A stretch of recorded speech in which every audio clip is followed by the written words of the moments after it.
எல்லாருக்கும் வணக்கம்.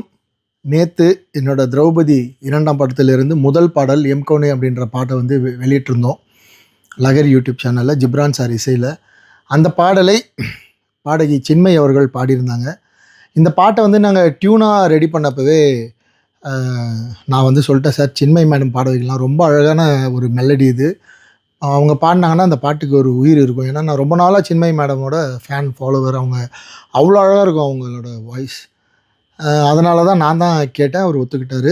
அண்டு செல்வமீரா வந்து பாடல் வரிகள் எழுதினதுக்கப்புறம் மேடமை கூப்பிட்டு சாங் ரெக்கார்டிங் பண்ணோம். ஜிப்ரான் சார் தான் அந்த பாடலை வந்து பதிவு செஞ்சார், நான் இல்லை அவங்க பதிவு செய்கிறப்போ. பட் அவங்களுக்கு என்னோடய டீம்லேருந்து போய் ஷூட் பண்ணுறத வீடியோலாம் எடுத்தாங்க, எக்ஸ்பிளைன்லாம் பண்ணியிருக்காங்க எந்த மாதிரியான மூடில் இந்த பாடல் வருது அதெல்லாம். ஸோ இதெல்லாம் நல்லபடியாக முடிஞ்சிச்சு. நேற்று அந்த பாடல் வெளியிடறதுக்காக ஒரு ப்ரமோ போட்டப்போ அதில் அந்த சின்மை மேடமோட விஷுவல்ஸ் வந்தது. அதை பார்த்த சில பேருக்கு வந்து என்ன நடந்துச்சுன்னு புரியல. எனக்கு நான் ட்விட்டரில் ரெகுலராக இருக்கிறதால, எக்ஸில் ரெகுலராக இருக்கிறதால எனக்கு வந்து அது புரிஞ்சிச்சு. உடனே ஒரு கண்டினியூஸாக ஒரு 30 பேர் வந்து சின்மை மேடமாக கண்டினியூஸாக அட்டாக் பண்ணுறாங்க. என்னென்னா, இந்த மாதிரி திரௌபதி, ருத்ரதாண்டவம், பகாசுரன் போன்ற படங்களெல்லாம் எடுத்தார்.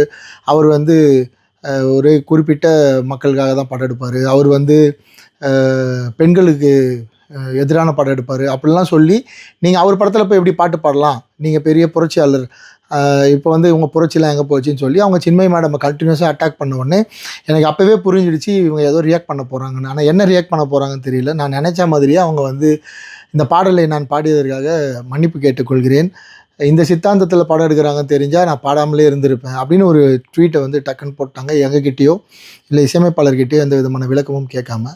அது எங்களுக்கு ரொம்ப அதிர்ச்சியாக தான் இருந்தது. ஏன்னா ஒரு படக்குழுவாக ஒரு இவ்வளோ பெரிய பட்ஜெட்டில் இவ்வளோ பெரிய ஒர்க் பண்ணி இதில் என்ன பண்ணியிருக்கோம், என்ன கண்டென்ட்னு கூட தெரியாது யாருக்கும், அவங்களுக்குமே தெரியாது. ஒரு வாட்டி கேட்டுருக்கலாம், இந்த மாதிரி சொல்கிறாங்க என்ன உங்கள் நிலைப்பாடுன்னு கேட்டுட்டு கூட அவங்க ஒரு முடிவு எடுத்துருக்கலாம்.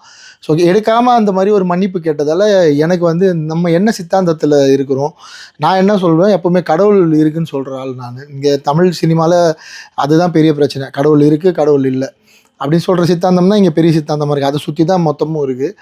எனக்கு தெரிஞ்சு சின்மை மேடம் இது வரைக்கும் கடவுள் இல்லை, கடவுளுக்கு எதுவாக பேசினதில்லை. அவங்க சின்மை ஸ்ரீபாதா அப்படின்னு தான் பேர் வச்சுருக்காங்க. ஸ்ரீபாதானா என்ன அர்த்தம்னா ஸ்ரீபாதம், இறைவனோட பாதம் தான் அர்த்தம்.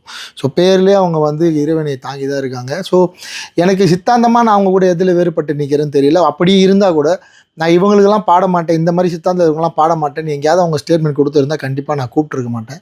ரொம்ப விரும்பி ஆசைப்பட்டு அவங்க குரலில் தான் இந்த பாடல் பதிவாகணும்னு நான் தான் கேட்டேன். கடைசியில் இப்படி ஒரு விஷயம் நடந்துச்சு. எனக்கு என்ன தெளிவு வேணும் இந்த வீடியோ எதுக்காக அப்படின்னா, எதுக்கு மேடம் நீங்கள் வந்து வருத்தம் தெரிவிச்சிங்க, உங்களை வருத்தம் தெரிவிக்க சொல்லி, உங்களை வந்து இந்த பாடல் பாடினதுக்காக அப்பாலஜிஸ்ன்ற வார்த்தையை பயன்படுத்த சொல்லி உங்களுக்கு பின்னாடி இருந்து யாரோ புற அழுத்தம் கொடுத்துருக்காங்க, அவங்கக்கிட்டே எதுக்காக நான் என்னை வருத்தம் தெரிவிக்க சொன்னீங்கன்னு கேட்டு அது ஒரு விளக்கமாக நீங்கள் இதே ட்விட்டர்லையோ இல்லைனா உங்களோட லெட்டர் பேட்லேயோ ஒரு விளக்கம் கொடுத்தீங்கன்னா அது எங்களோட படத்தை எந்த வகையிலும் பாதிக்காமல், வியாபாரத்தை பாதிக்காமல் இருக்கும். பாடல் நல்லபடியாக போயிட்டுருக்கு, ஆர்கானிக்காக ஒரு 1 மில்லியன் வியூஸ் வந்து நம்ம இப்போ பேசிகிட்டு இருக்க இந்த நேரத்தில் பாடல் நெருங்கிடுச்சு.